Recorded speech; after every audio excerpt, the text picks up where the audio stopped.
Income tax இந்த ஒரு சிறப்பு நிகழ்ச்சிக்கு என்னை இங்கே கமிஷனர் அவர்கள் எல்லாரும் எனக்கு அழைப்பு கொடுத்து என்னுடைய அன்புக்குரிய அண்ணன்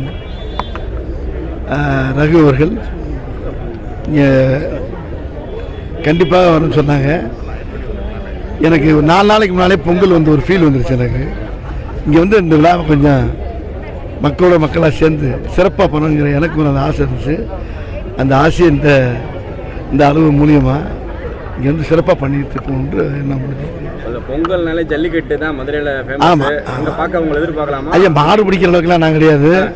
நீங்கள் மாடு பிடிக்கிறது வேணால் பார்க்கலாமா? எங்கிட்ட பிடிக்கிறது மாடு அதில் கொண்டு தள்ளி விட்டு போயிடாதீங்க. பார்க்க வருவீங்களா? அதான் மாடு பார்க்க முடிஞ்சா அங்கே போவேன். இல்லைன்னா அந்த பொங்கலை முடிச்சுட்டு திருப்பி சென்னைக்கு போகணும். நிறைய வேலை இருக்குது. உங்களுக்கு முன்னாடி ஜல்லிக்கட்டு மாடு பிடிச்ச அனுபவம்லாம் இருக்குது? அதுவும் அப்படிதான். மாடை பார்த்து ஓடி இருக்கணும், அதை பிடிச்ச விடணும் கிடையாது. அது எங்கே வருது யாருக்கு தெரியும். இப்போ எல்லாம் மாடு கொஞ்சம் கண்ட்ரோலாக வர்றாங்க. அப்போல்லாம் மாடு இங்கிட்ட பேசிக்கிட்டு பின்னால் அவனுக்கு குத்தி தீட்டு போயிடும். எப்போல்லாம் கண்ட்ரோல் இல்லாமல் இருந்துச்சு. இப்போ எல்லாம் கண்ட்ரோலோடு போய்கிட்டு இருக்குல்ல.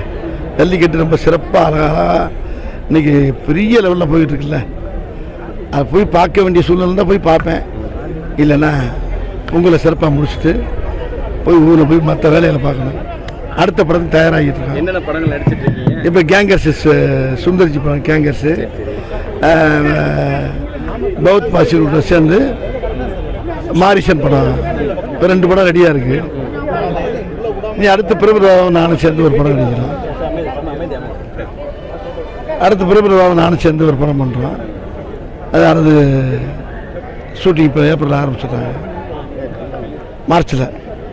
மேடையில் பேசும்போது ஒரு கோரிக்கை ஒன்று வச்சிங்க, அது எப்படி? என்ன கோரிக்கை? டாக்ஸ் எல்லாம் அதிகமாக இருக்கிற மாதிரி ஃபீல் பண்ணுறீங்க. வடிவல் கொஞ்சம் ஏழைகளுக்கு கொஞ்சம் பார்த்து போடுங்கன்னு.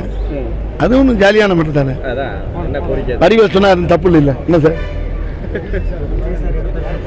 ஏழை வாழைகளுக்கு கொஞ்சம் பார்த்து போட்டுருங்க, அவ்வளோதான். விஜய் சார் வந்து அரசியலுக்கு போயிட்டாரு, அவர் இடத்த நீங்க ஃபில் பண்ணுவீங்களா?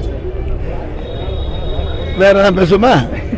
அஜித் கார் விபத்தா இருக்குறாங்க, நலமா இருக்காரு, அதை எப்படி பாக்குறீங்க? வேற எதாவது பேசுவோமா? சரி, 23ஆம் புலிகேசியமா எடுத்து எப்போ உங்களை பார்க்கலாம்? எல்லா படமும் அடுத்த செலக்ட் பண்ணி வருது. இப்போ இல்லை, மாமன்னன்ல ஒரு நல்ல ஒரு கதாபாத்திரத்தில் இது முழுமையில் நகைச்சுவை படம் கேங்கர்ஸ். ரொம்ப சிறப்பாக இருக்கும். கேங்கர்ஸ் பார்த்தீங்கன்னா குழந்தை குட்டியோட எல்லாரும் சேர்ந்து ரசிக்கிற அளவுக்கு படம் பிரமாமா வந்திருக்குது.